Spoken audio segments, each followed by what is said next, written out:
So it's very rare that I talk about modern games, not because I don't like them, but because I mostly like to wax nostalgic and discuss things I grew up with, so when I do talk about something modern, it is because I'm either legitimately excited or feeling really salty about something. It's mostly because I found something I'm eager to talk about, and this is the case for Unavowed, the new adventure game developed by Wadjet Eye. Wadjet Eye has been pretty consistent in making very high quality and atmospheric adventure games. Unavowed takes place in the same universe as the BLACKWELL series, which is a set of games released from 2006 through 2014. I won't be comparing this game to those as I never fully got into them. I'll be discussing the things I like about Unavowed by comparing it to adventure games past and explaining how this title manages to stay modern while being reminiscent of the classics. Also, I have a cameo. This new Epifish track is tight. Perfect, 100%, A+ performance. Let's run over a few important things. Unavowed falls into the urban fantasy category. It's set in New York and follows the story of a character, the one you will be playing as, who has been possessed by a demon. For the past year, you've been murdering people and causing chaos all over the city. You can choose to be a man or a woman, and you can choose their former occupation: actor, police officer, or bartender. I of course went with the police officer because it plays like a detective route, and I have a love for all things mystery. After a cutscene, which will differ depending on what occupation you chose, you are brought back to present day where we are being restrained by one character and being exorcised by another. When you regain control of your body, you are told about the violent crimes you committed while under control of another being, and it becomes apparent that you'll never be able to go back to society as yourself. These two characters, Eli and Mandana, offer you a place in the Unavowed, a group that is described as the supernatural police. Sometimes there's a threat that only we can handle, and we go and handle it. Well, I say sometimes, but lately it's been a lot more than that. Their job is to take care of disturbances in the supernatural world and issues that occur across the void. Each character is different and has unique abilities. Mandana is half jinn, half human, who is great with a sword and can sense falsehoods. Eli is a mage that can manipulate fire, and there are other characters you meet and add to your party as you progress in the game. Logan is a bestower who can communicate with the dead, and Vicky is a steel-hearted cop who can offer her knowledge to solve the crimes that have been happening across New York. The game is split up into missions, and for the majority, you can pick your party. This idea is obviously not new, especially when it comes to urban fantasies. The idea of a supernatural police squad reminds me of Men in Black or RIPD, perhaps even the League of Extraordinary Gentlemen. It's an idea that's been used a lot, but whether an idea is unique or not is not what makes it a good or memorable story. The one thing I took away from majoring in fiction writing is that there exist no unique ideas, only the execution of them. And when I say it's the only thing I took away from that major, I mean it, because instead I went into the wonderful world of nonfiction. Sure am glad I spent all that money on college. Anyway, adventure game stories are typically supported by dialogue, character development, and world building, so even ones that don't have the most thrilling plot are still enjoyable for me. As a quick example, did you love King's Quest VI because it had a great story? No, of course not. You liked it because it had a lot of heart, personality, and it was fun. It felt like a fantasy adventure. And I'm not necessarily saying the plot of this game is bad, quite the opposite. I enjoy it. But the reason I do is because it explores existing tropes, takes inspiration from other stories, and executes them very well. This is a very successful urban fantasy to me. This game is definitely a fusion of different themes and cultures you see in fantasy stories of all kinds. We have djinn, elementals, merfolk, dragons, dryads, fae, and ghosts. You would think that squashing this many ingredients into a blender would just result in something confused and muddled, but it works really well. I'm impressed. I think it helps that the missions are done separately, but there's still a link that ties them together so the story isn't interrupted. I'm also reminded of the many adventure games I've played throughout the years. Because there are some RPG elements in this game, including tough decision making that has an effect on how you play, and it also included things like the djinn and elementals, I got some light Quest for Glory 2 vibes. They even used the term trial by fire in the game, and I could be totally wrong and off base, but that's where my mind went regardless. Trial by fire, sink or swim, do or die. You want to prove yourself to the Unavowed, new girl? Now is your chance. It's like if Trial by Fire were a much better game. I'm also reminded of CALLAHAN'S CROSSTIME Saloon in that you get sent on different missions, sometimes with different party members who are also various breeds of fantasy characters. You take care of whatever conflict there is, and then you head back to your central location. In CALLAHAN'S, it's the saloon. In Unavowed, we have this cozy little house where your character is staying. I also got some minor Dagger of Amon-Ra vibes, but those are minimal, and it's probably just my imagination. It's mostly these close-up shots of the corpses. I compare it the most to Gabriel Knight, Sins of the Fathers, in the way that it relies on dialogue to move things along, and there's a lot of interrogation and investigation.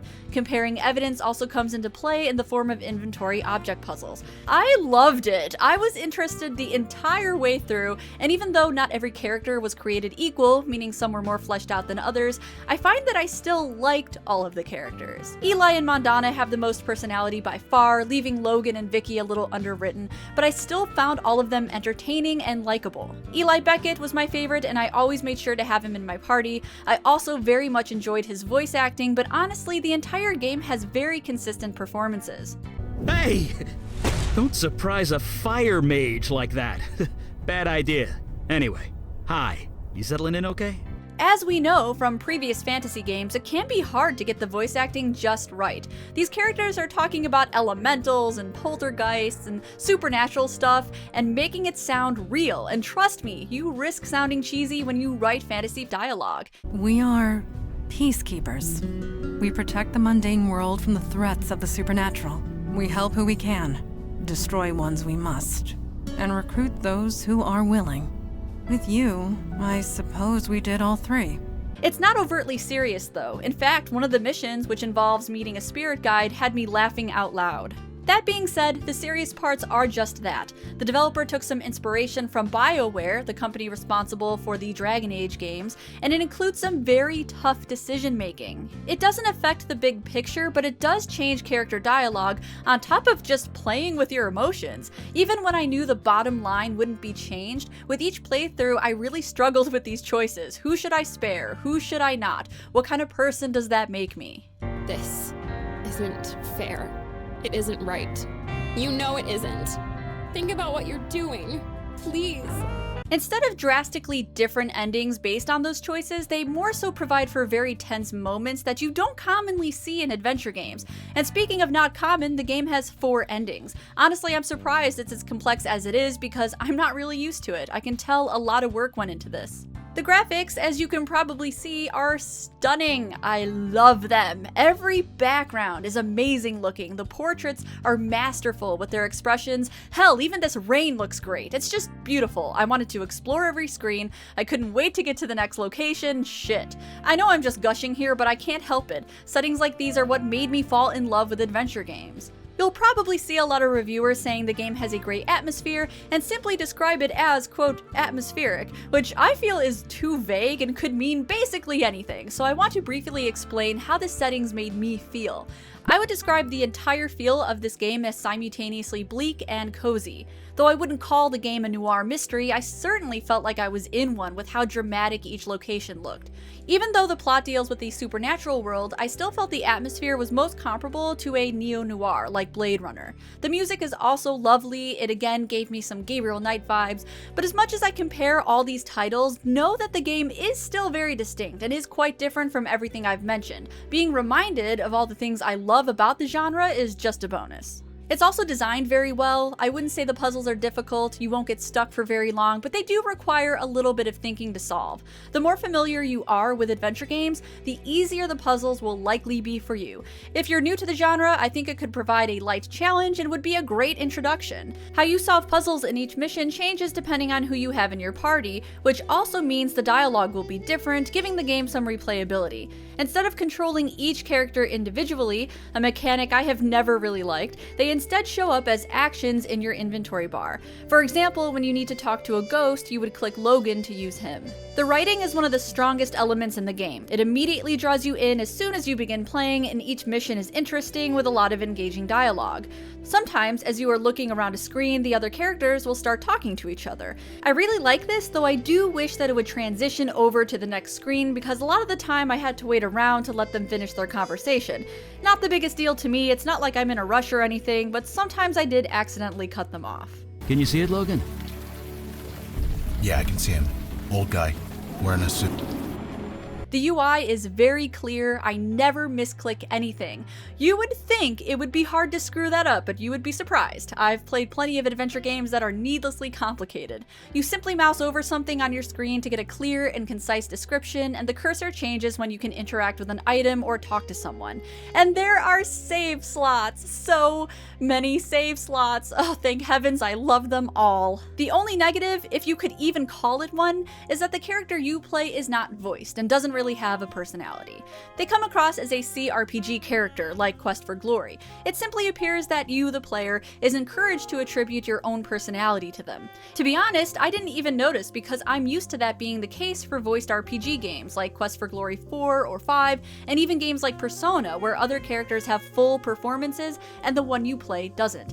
Can't say I was really bothered by it. I feel like this is the type of game that should have been released after 2D games like King's Quest VI around the mid-90s. You know how developers just kind of threw themselves into 3D and FMV with reckless abandon? I feel like had we not done that for adventure games, this is where we could have gone, a beautiful point-and-click with advanced tech and more detailed art.